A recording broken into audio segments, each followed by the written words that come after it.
Mesdames, Messieurs, après avoir traversé le percu d'Antioche, nous voici arrivés en rade de Litex. Avant de vous parler du Fort Boyard et de s'en approcher, j'aurais voulu vous situer un peu. Sur notre arrière, tout d'abord, il faut imaginer que nous avons laissé La Rochelle. Nous sommes environ à 20 km du vieux port de La Rochelle, par bateau bien sûr. Sur notre droite, vous trouverez l'île d'Oléron. À notre gauche, l'île d'Aix. Nous irons rejoindre dans quelques minutes. Et puis, entre Aix et Oléron, se trouve donc également le désormais célèbre Fort Boyard, bien évidemment, grâce aux émissions de télévision, les clés du Fort Boyard. C'est sous Napoléon, en 1804, que les travaux de ce fort commenceront, car à cette époque, il faudra enfin trouver le moyen le plus efficace afin de protéger la rade de Litex et surtout le prestigieux arsenal militaire de Rochefort, situé à quelques encablures sur les bords de la Charente. Pour défendre cette région, avant le Fort Boyard, il n'y avait que des batteries de défense, sur Aix et sur Oléron, distantes l'une de l'autre de 6 km.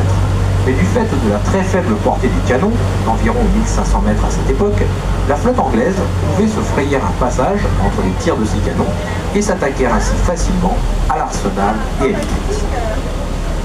La construction du Fort Boyard demandera environ 50 ans, pour deux raisons essentielles.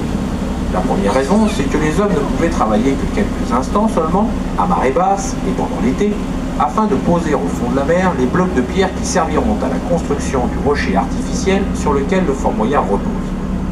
La deuxième raison, c'est que chaque hiver, pendant les tempêtes, tous ces blocs de pierre amenés pendant l'été précédent étaient enlevés et éparpillés au fond de la mer. Ce qui fit que chaque année, tous les travaux étaient à recommencer. Alors, pour que la construction du Fort Boyard s'achève plus rapidement, il faudra attendre l'arrivée de nouvelles techniques qui consisteront à couler les blocs de pierre sur place. Oui, mais pendant cette trop longue construction, la portée des canons augmentera considérablement. Ce qui fit qu'une fois terminé, le Fort Boyard deviendra inutile. Il n'aura jamais l'occasion de jouer son rôle de forteresse et sera aménagé aussitôt en prison d'État.